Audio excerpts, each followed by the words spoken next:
Oke, sudah hadir juga bersama dengan kami menyambung begitu ya diskusi. Tadi kita sudah asik ngobrol bersama dengan Direktur Bisnis Consumer BNI Corina Leila Karnalis, kemudian juga Direktur Utama BNI Asset Manajemen di studio Pak Putut Endro Andanawari dan juga Pak Irwan Hidayat, Direktur Sido Muncul sudah bergabung juga bersama dengan kami Prof. Reynald Kasali, Founder Rumah Perubahan. Halo Prof, selamat siang. Selamat siang Maria, Pak Putut tadi saya belum sapa. Selamat siang, Selamat siang, juga Pak. Bapak Ibu sekalian, Bu Corina, Oke, Pak Irwan. selamat bergabung, selamat bergabung ya. Di sini juga ada Pak Irwan nih ya, sama-sama Sido Muncul dan sebagai brand ambassador juga nih, Prof. Reynald ya. Kita sambung juga nih ya. Terkait menjadi seperti apa nih kalau untuk rahasianya Sido Muncul sendiri nih, Pak Irwan, bisa menjadikan produknya itu ya sampai 6 dekade, kemudian juga bisa menjadikan produknya ini sebagai gaya hidup. Jadi orang tuh mengkonsumsi karena lifestyle, gaya hidup ya, bukan hanya karena butuh. Seperti apa nih Pak Irwan? Ya, jadi kalau produknya ya produknya harus baik. Baik itu ukurannya apa? Ya kalau di saya, bayangan saya itu berbasis ilmiah. Harus berbasis ilmiah. Terus kemudian diproduksi tempatnya harus memenuhi syarat GMP ya. Dan memang kalau menjadi lifestyle itu memang sebenarnya ini produk udah mau dimasuk angin, cuman saya selalu berpikir mana ya bisa membuat produk ini dipercaya orang. Salah satunya adalah upaya kami membangun supaya menjadi produk dapat dipercaya. Itu ya ini berkat bantuan Pak Renat 20 tahun yang lalu. Ya. Karena jadi bintang menjadi endorser kami ya. Nah sejak itu persepsi masyarakat terhadap produk jamu itu berubah. Ini waktu itu seorang akademisi pertama kali mengendorse jamu itu waktu itu tolak angin ya. Tapi sekarang memang ya sejak saat itu pandangan masyarakat dan stage-nya pada waktu itu naik dengan itu. Oke, karena memang Survive-nya juga didukung juga oleh para expert gitu ya, para akademisi di belakang itu berarti ya Pak Irwan ya? Ya produknya mesti baik. Kalau produknya tidak berbasis ilmiah, dilindas oleh zaman. Tapi kalau berbasis ilmiah, kan pembuktian itu selamanya gitu. Selamanya. Oke, setuju. Jadi setuju Maria, ya. jadi Silakan, Prof. kalau produknya tidak baik, yang kasihan akademisinya. Akademisinya yang mengendorse. Kalau apalagi zaman sekarang bisa diketawain banyak orang, dibully kami. Tapi karena kita juga harus melihat, dan ternyata ya saya terima kasih Pak Irwan, Bapak komit dengan perjanjian kita. Jadi ketika itu saya masih ingat Pak Irwan berjanji, saya tidak akan mempermalukan Pak Reynald katanya.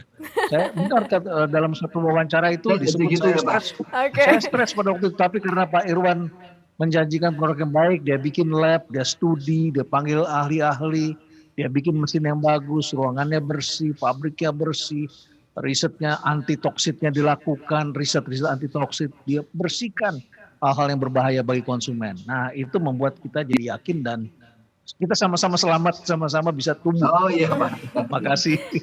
Oke, ini sangat menarik ya. Memang produk itu memang juga salah satu yang memegang yang pertama adalah produknya juga harus bagus. Nah, ini juga sama nih ya, BNI juga punya produk-produk yang sangat menarik juga nih. Saya mau ke Bu Corina nih, mungkin ya Bu, kalau dilihat dari sisi produk kan semuanya sudah bagus. BNI sudah sangat memiliki dan menjawab tantangan pasar ya saat ini. Nah mungkin tips dan triknya juga nih untuk Ibu Corina supaya bisa tetap sehat, sukses, khususnya sukses finansial juga nih pasca pandemi nih Bu Corina. Seperti apa Bu? Baik, ya kalau secara pribadi saya lebih senang yang sederhana aja Mbak Maria. Artinya adalah dengan kondisi sangat terbatas pada saat ini, kita memang kita yang punya mindsetnya harus kita set gitu ya. Artinya adalah kita menghadapi hal-hal seperti ini dengan kondisi yang memang kalau kita lihat ini nggak pernah kita alami sebelumnya gitu ya. Jadi kami dalam hal bekerja juga harus berpikir untuk lebih kreatif gitu ya dengan hal-hal yang seperti ini. Jadi yang penting kitanya dulu, kitanya harus dengan kondisi yang sehat gitu ya. Artinya adalah kita harus happy, kemudian kita harus sehat sehingga kita dalam bekerja sehari-hari ini juga memberikan aura yang positif gitu ya. Artinya dengan kondisi yang memang kita lihat yang memang tidak normal gitu ya. Jadi kalau saya tipsnya saya rutin saja berolahraga gitu ya, olahraga ringan-ringan saja. Tapi kalau weekend saya memang coba untuk lebih banyak outdoor gitu ya. Tetapi memang balik lagi gitu ya, waktu kita menjalankan aktivitas sehari-hari pada saat ini benar-benar yang harus kita coba lakukan adalah lebih banyak kepada kreativitas dan bagaimana kita bisa berkomunikasi dengan tim, kemudian juga dengan nasabah kita, kemudian kita juga bisa memberikan solusi sebenarnya. Jadi poinnya adalah kalau di sini saya melihat adalah bagaimana kita bisa sebagai mungkin sebagai pimpinan ataupun sebagai tim gitu ya punya mindset yang positif, optimis selalu sehingga kita bisa menjalani hari-hari walaupun memang kadang-kadang sulit gitu ya dengan tetap optimisme yang tinggi. Jadi hal seperti itu yang selalu saya coba lakukan dan juga dari sisi finansial kalau tadi ditanya ya mungkin ini kesempatan ya kita di Pak Putut sudah cerita banyak bagaimana kita benar-benar bisa menabung, kemudian kita juga bisa berinvestasi karena memang dengan kondisi yang tidak banyak mobilitas saat ini gitu ya. Jadi mungkin ini kesempatan kita juga. Saya rasa banyak sekali saat ini orang-orang yang mulai belajar untuk berinvestasi. Jadi ini juga nggak cuma buat nasabah, buat kami di bank juga hal ini kami lakukan juga. Itu mungkin yang menjadi tipsnya dari saya dan yang pasti adalah terakhir kita selalu harus tetap berdoa, dekat dengan Allah dan juga kita benar-benar punya rasa ataupun semangat yang selalu optimis. Itu Mbak Maria dari saya. Luar biasa Bu Korina dan ini sayang sekali ini menjadi closing statement Bu Korina ya karena ada kesibukan selanjutnya ya Bu Korina ya. Jadi hanya bisa menemani kita di segmen ini. Ibu sukses-sukses terus ya Ibu, terus jaga kesehatan ya Ibu ya. Terima kasih Mbak Maria. Terima kasih sekali buat waktunya. Pamit dulu Pak Renald, Pak Irwan. Mari Bu Korina, Pak Sandi, sehat selalu. terima kasih. Mangga. Ya karena di tengah kesibukan Ibu Korina ya, tapi sudah benar-benar menemani kita dan memberikan tadi banyak sekali inspirasi, insight-insight juga ya dari BNI. Nah Pak Irwan ini ada pertanyaan nih dari para penonton yang langsung begitu ya bertanya ini dari Elma di Jakarta. Pak Irwan, apa sih saran terbaik untuk kami para pengusaha UMKM agar growth-nya semakin meningkat? Katanya pengen tanya langsung ke Pak Irwan. Mana tahu ya. Ini mesti tanya Pak Renald, gimana Pak Renald? Saya cuma tahu bisnis saya aja. Jadi kalau UMKM, tapi saya rasa gini, sekarang ini ya, kalau nanti orientasinya pemerintah ini kepada pasar, ya nanti banyak investor, dan karena infrastrukturnya jalan, regulasinya juga sudah dirubah, ya. Kalau investornya datang, saya rasa itu nanti mereka jadi tertarik gitu untuk menarik UKM ini. Sebab kalau investornya tidak ada, tenaga kerjanya, supply demand-nya banyak, supply-nya, ekonominya tidak maju, buying power-nya tidak ada, ya UMKM-nya nggak maju. Jadi menurut saya memang pemerintah kalau ya nanti Pak Renald betulin Pak Renald itu nomor satu orientasi pemerintah itu sudah betul, menciptakan pasar, dia membangun struktur, ya melakukan jalan,